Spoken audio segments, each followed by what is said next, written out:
नमस्कार शेतकरी मित्रांनो, राज्यातील शेतकऱ्यांना पीक विमा जमा होण्यास सुरुवात झाली, परंतु काही जिल्ह्यांमध्ये शेतकऱ्यांच्या बँक खात्यावर पीक विमा योजनेअंतर्गत पैसे जमा झाले नाहीत किंवा काही जिल्ह्यांतील शेतकरी अजूनही या पीक विम्याच्या प्रतीक्षेत आहेत। जिल्हानिहाय काय परिस्थिती आहे, कोणत्या जिल्ह्यांमध्ये पैसे जमा झाले आहेत, कोणत्या जिल्ह्यांमध्ये पैसे जमा होण्यास सुरुवात होणार आहे, तसेच शेतकऱ्यांना प्रति हेक्टर किंवा हा पीक विमा कसा मिळत आहे, असे अनेक प्रश्न शेतकरी बांधव विचारत आहेत। तर या प्रश्नांचे निरसन करण्याचा प्रयत्न आपण आजच्या व्हिडिओच्या माध्यमातून घेणार आहे। कोणत्या जिल्ह्यामध्ये पीक विम्याची काय परिस्थिती आहे, तसेच पीक विमा किती शेतकऱ्यांना जमा झाला आहे, उर्वरित शेतकऱ्यांना निधी जमा होणार का नाही, याबद्दलची सविस्तर माहिती आपण आजच्या व्हिडिओच्या माध्यमातून घेणार आहे। त्यामुळेच ही अत्यंत महत्त्वाची व्हिडिओ शेअर करायला आणि अशाच प्रकारच्या महत्त्वाच्या माहिती अपडेटसाठी आपल्या हक्काच्या मराठी हायटेक युट्यूब चॅनलला सबस्क्राइब करायला विसरू नका। चला व्हिडिओ सुरू करू। तर शेतकरी मित्रांनो, आपल्याला माहिती होते की सुरुवातीला जो विदर्भ अथवा मराठवाड्यामध्ये मोठ्या प्रमाणावर शेतकरी बांधव या पीक विम्याच्या प्रतीक्षेमध्ये असतात, कारण त्या ठिकाणी मोठ्या प्रमाणावर शेतकऱ्यांचे नुकसान आपण दरवर्षी पाहतो की होत असतं आणि त्यामुळेच त्या भागामधील शेतकरी मोठ्या प्रमाणावर पीक विम्यासाठी पात्र देखील असतात आणि त्यानुसारच यावर्षी देखील पीक विम्यासाठी सुरुवात ही यवतमाळ जिल्ह्यापासून सुरुवात झाली। यवतमाळ असेल, हिंगोली असेल, त्यानंतर परभणी असेल, नांदेड असेल, या जिल्ह्यांमध्ये सुरुवातीला म्हणजेच की 8 आणि 9 तारखेच्या आसपास शेतकऱ्यांच्या बँक खात्यावर रक्कम जमा होण्यास सुरुवात झाली आणि इथूनच खरं तर शेतकरी नाराज झाला, कारण यामध्ये जे जिल्हे आहेत यामध्ये हिंगोली असेल, नांदेड असेल अथवा परभणी असेल, यामध्ये मिड टर्म अग्रिम देण्यात आला आणि त्यामुळे शेतकऱ्यांच्या बँक खात्यावर अतिशय कमी रक्कम जमा झाली आणि यामुळे शेतकरी मोठ्या प्रमाणावर नाराज झाला, कारण शेतकऱ्यांची अपेक्षा वेगळी होती की चांगल्या प्रमाणामध्ये यावेळी पीक विमा शेतकऱ्यांनी अपेक्षित केला होता, परंतु शेतकऱ्यांना खूप कमी प्रमाणात पीक विमा या ठिकाणी मिळाला असल्याने शेतकरी नाराज झाले।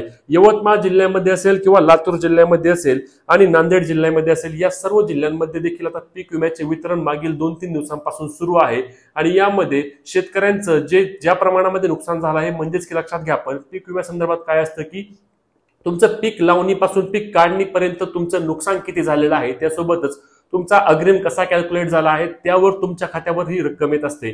यामध्ये ज्या शेतकऱ्यांनी वैयक्तिक क्लेम केले आहेत त्यांना जास्त प्रमाणामध्ये पीक विमा आपण दरवर्षी पाहतो की मिळतो, त्याचप्रमाणे यावर्षी देखील जी वैयक्तिक क्लेम आहेत त्या ठिकाणी पीक विम्याची रक्कम तुलनेने जास्त आहे। त्यानंतर आपण माहिती घेऊया की हिंगोली असेल, बीड असेल, संभाजीनगर असेल, हे जिल्हे आहेत, या जिल्ह्यांमध्ये देखील पीक विम्याचे वाटप सुरू आहे। या जिल्ह्यांमधील देखील जे शेतकरी पात्र ठरले होते, ज्या शेतकऱ्यांनी पीक विमा भरला होता, त्या जिल्ह्यातील शेतकऱ्यांच्या बँक खात्यावर देखील पीक विम्या अंतर्गत रक्कम जमा होत आहे।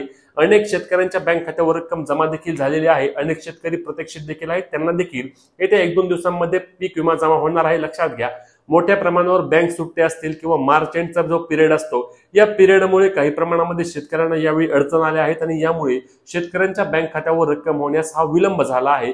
2550 किंवा 2555 कोटी रुपयांचा निधी राज्य सरकारद्वारे राज्यातील सुमारे 23 जिल्ह्यातील शेतकऱ्यांना पीक विमा योजनेअंतर्गत दिला असल्याची माहिती आपण याआधी देखील पाहिली आहे आणि त्यानुसार आज आपण हिंगोली असेल, बीड असेल, संभाजीनगर असेल, या जिल्ह्यांमधील शेतकऱ्यांच्या देखील बँक खात्यावर पीक विम्याची रक्कम जमा होत आहे।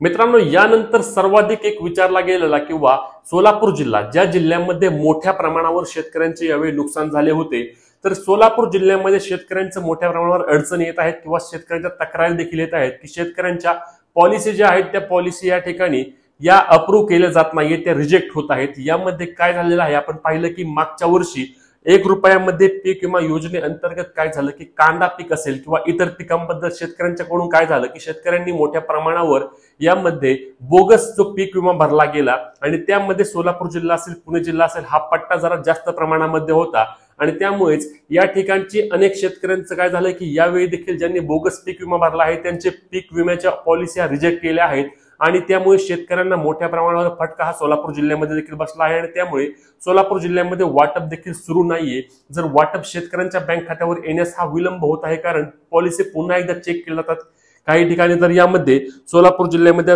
असे देखील सांगण्यात येत आहे की कॅल्क्युलेशन देखील अजून सुरू नाहीये, कॅल्क्युलेशन देखील अवेटेड दाखवत आहे आणि यामुळे शेतकरी मोठ्या प्रमाणावर सोलापूर जिल्ह्यामध्ये प्रतीक्षित आहे।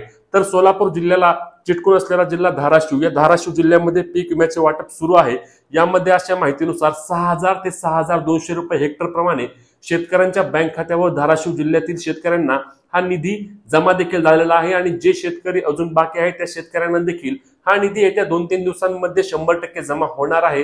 धाराशिव जिल्ह्यामधील शेतकऱ्यांना पीक विम्याचं वाटप सुरू आहे। त्यानंतर जळगाव जिल्ह्यामध्ये देखील तेच झालं आहे। जळगाव जिल्ह्यामध्ये देखील मोठ्या प्रमाणावर अजून कॅल्क्युलेशन हा अवेटेड दाखवत आहे आणि यामुळे जळगाव जिल्ह्यातील देखील शेतकरी मोठ्या प्रमाणावर प्रतीक्षित आहे की आम्हाला हा पीक विमा कधी जमा होणार, आमच्या बँक खात्यावर रक्कम येणार का नाही।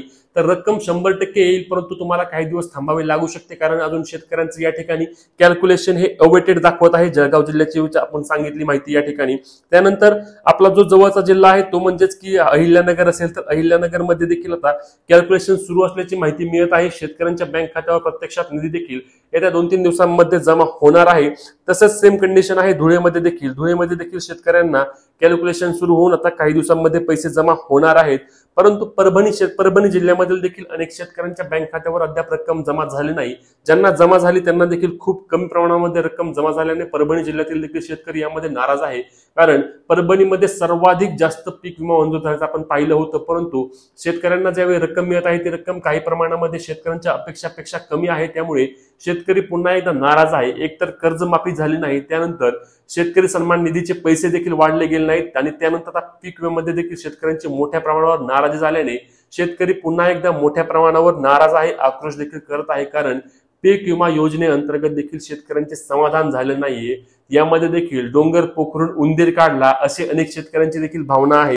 त्यानंतर मित्रांनो आपल्याला माहिती आहे की पश्चिम महाराष्ट्राबद्दल बोलायचं झाल्यास त्यामध्ये पुणे असेल, सातारा असेल किंवा कोल्हापूर असेल, या जिल्ह्यामध्ये अतिशय कमी प्रमाणामध्ये पीक विमा मंजूर झाला होता, त्यामुळे तिथे काही शेतकऱ्यांच्या बँक खात्यावर रक्कम जमा झाली आहे की नाही याबद्दलची अधिकृत माहिती आपल्याकडे अजून नाहीये। काही शेतकऱ्यांचं मत आहे की आमच्या बँक खात्यावर मागील काही दिवसापूर्वी मेसेज देखील आला होता, परंतु तो फिक्स पीक विम्याचे पैसे आलेत का नाहीत असे आपल्याला सांगता येणार नाही, कारण त्या ठिकाणी अतिशय कमी प्रमाणामध्ये यावेळी पीक विमा मंजूर झालेला आपण पाहिला आहे। यामध्ये सांगली देखील असेल, पुणे असेल, सातारा असेल, कोल्हापूर असेल, जो पश्चिम महाराष्ट्राचा पट्टा येतो त्या पट्ट्यामध्ये शेतकऱ्यांच्या बँक खात्यावर यावेळी खूप कमी प्रमाणामध्ये, कारण पीक विमाच मंजूर झालेला खूप कमी आहे, त्यामुळे या देखील ठिकाणी शेतकऱ्यांच्या बँक खात्यावर पैसे जमा होतील। ज्यांना मंजूर झाला होता त्यांना हे पैसे मिळतील। त्यानंतर आपण बोलायचं झाल्यास त्यामध्ये काय आहे की नागपूर आहे किंवा चंद्रपूर असेल, तर नागपूर आणि चंद्रपूरमध्ये देखील अजून प्रलंबित दाखवत आहे। अजून कुठल्याही प्रकारचे त्या ठिकाणचे देखील अपडेट येत नाहीये की किती शेतकऱ्यांच्या बँक खात्यावर रक्कम जमा झाली आहे का नाही, किंवा हेक्टरी काय रक्कम येत आहे, पर्सनल क्लेमला किती रक्कम येत आहे ही देखील माहिती आपल्याकडे येत नाहीये। कारण नागपूर असेल, चंद्रपूर असेल या जिल्ह्यामध्ये देखील वाटप सुरू नसल्याची शक्यता दाट आहे। अजूनही शेतकऱ्यांना पैसे आलेत का नाही सांगता येत नाही। जर तुम्हाला पैसे आले असतील तर आपल्याला कमेंट करून नक्की सांगा। नागपूर असेल, चंद्रपूर असेल किंवा सांगली, पुणे, सातारा असेल या जिल्ह्यांमधील शेतकऱ्यांना पैसे आलेत का नाही, आले असतील तर आम्हाला कमेंटमध्ये तुम्ही नक्की सांगू शकता। त्यानंतर आपण पाहू की अमरावती असेल किंवा वर्धा असेल किंवा जवळचाच अकोला असेल या जिल्ह्यांमध्ये देखील पीक विम्याचे वाटप होण्यास सुरुवात झाली आहे। कालपासून शेतकऱ्यांच्या बँक खात्यावर ही रक्कम जमा देखील होत आहे। आता यामध्ये बघा, आपण ज्या शेतकऱ्यांना किंवा ज्या जिल्ह्यांबद्दल आपण बोललो त्या जिल्ह्यांमधील जे शेतकरी पात्र आहेत त्यांना 100% पैसे जमा होतील।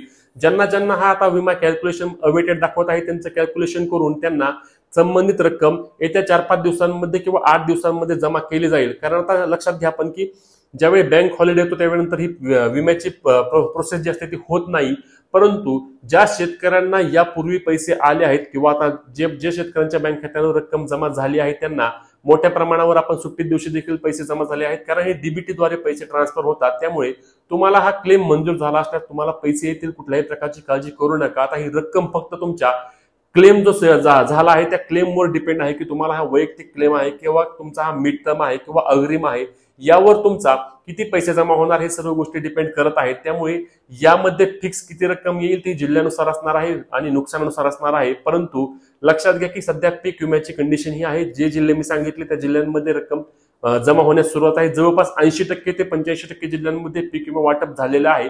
उर्वरित जिल्ह्यांमध्ये देखील येत्या काही दिवसांमध्ये ऍक्शन घेतली जाईल आणि ऍक्शन घेतल्यानंतर शेतकऱ्यांच्या बँक खात्यावर रक्कम जमा होईल। परंतु शेतकरी नक्कीच समाधानी नाहीये, एवढं अजून जावं नव्हतंय, कारण शेतकऱ्यांनी मोठ्या प्रमाणावर पीक विमा रक्कमची अपेक्षा केली होती, परंतु तुलनेने शेतकऱ्यांना पीक विमा हा कमी जमा झाला आहे किंवा कमी त्यांच्या बँक खात्यावर पैसे आले आहेत। तुम्हाला आता याबद्दल काय वाटतं ते देखील आम्हाला कमेंट करून नक्की कळवा।